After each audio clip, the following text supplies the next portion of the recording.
Rin. Baik, Gemma Tanjung, betul sekali beberapa poin-poin sudah kami catat tadi ya terkait dengan hal tersebut.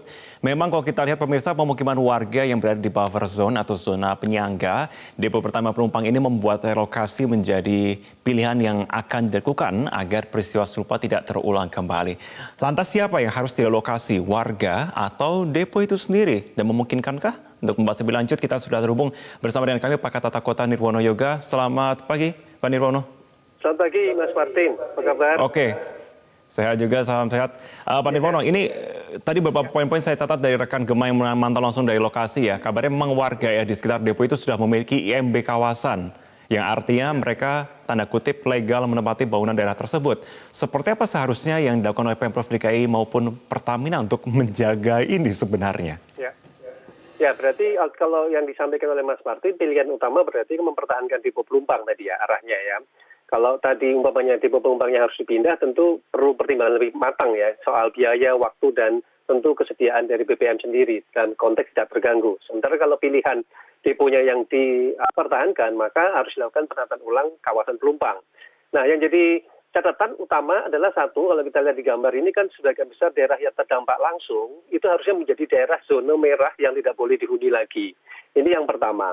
Oleh karena itu, yang kedua, segera lakukan antara Pertamina dan juga dari Pemprov DKI melakukan konsolidasi lahan, terutama untuk pengecekan bagi warga yang memiliki sertifikat kepemilikan lahan, sehingga kita akan tahu mana yang perlu diganti untung, mana yang secara teknis itu tanah milik negara. Karena catatannya adalah luas depo yang ada sekarang ini kan 48,35 hektar, sementara tanah milik Pertamina itu tercatat 151 hektar, Mas Martin. Berarti masih ada 100 hektar tanah milik Pertamina di sekitarnya yang perlu didata ulang, yang bisa jadi nanti tumpang tindih akan kepemilikan lahannya. Oleh karena itu dari Kementerian ATR BPN bisa membantu untuk mengklarifikasi apakah sertifikat tadi itu benar-benar milik warga atau masih milik oleh Pertamina. Karena kalau yang dimiliki oleh masyarakat umpamanya tadi IMB ya, izin mendirikan bangunan ya, tentu berbeda dengan sertifikat kepemilikan lahan. Oleh karena itu yang perlu dipastikan adalah siapa yang memiliki sertifikat lahan tadi, kemudian dicek kembali apakah itu milik warga atau itu masih milik Pertamina untuk kemudian dicarikan solusinya, seperti tadi ganti untung misalnya.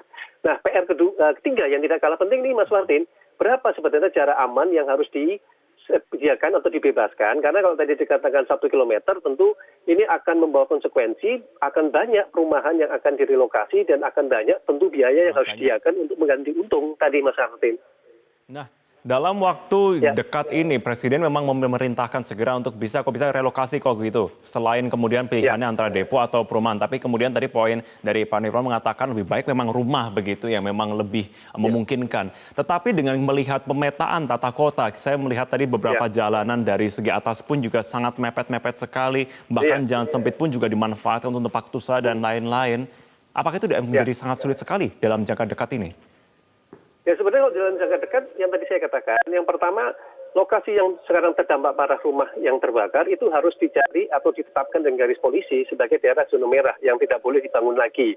Itu yang pertama harus dipastikan sehingga warga tahu persis bahwa mereka tidak diizinkan untuk membangun kembali rumahnya karena memakan daerah zona berbahaya. Nah kedua tadi, di dalam tempat pengungsian ini tentu tidak bisa lama-lama kan, oleh karena itu saya merekomendasikan warga dapat segera ditampung sementara sambil memastikan penataannya ke rumah susun terdekat. Kalau dari lokasi kebakaran ini tentu ada dua ya. Pertama tentu di Wisma Atlet di Kemayoran atau kemudian di rumah susun di Pasar Rumput Mas Martin untuk menampung sementara.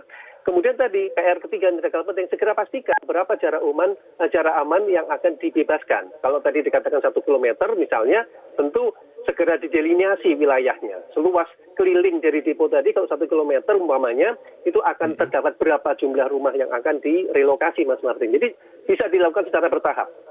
Oke, kalau menurut Pak Nirwono sendiri, kenapa pembangunan buffer zone yang sudah direncanakan Pemprov sejak 2009 itu masih sulit terlaksana dan malah justru diberikan IMB kawasan pada 2021? Analisa Anda seperti apa?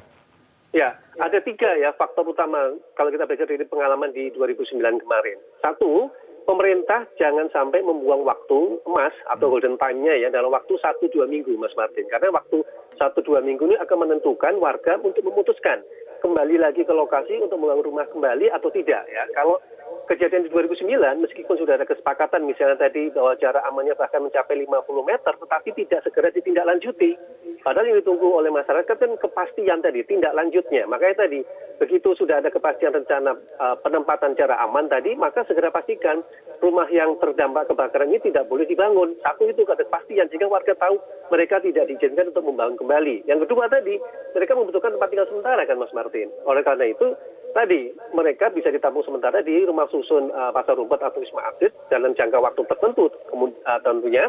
Kemudian pada saat bersamaan jarak aman tadi segera dibebaskan, kemudian langsung ditata seperti saran dari Presiden Joko Widodo kan akan dijadikan termasuk ruang terbuka biru ya, berupa kolam empang untuk pengaman ataupun kanal, serta juga dengan ruang terbuka hijau sebagai jarak aman atau zona buffer zone, zona penyangga dari depo tersebut. Ini yang harus segera dilakukan, dan kepastian ini dibutuhkan 1-2 minggu loh Mas Martin. Karena tadi masyarakat juga perlu ada kepastian waktu.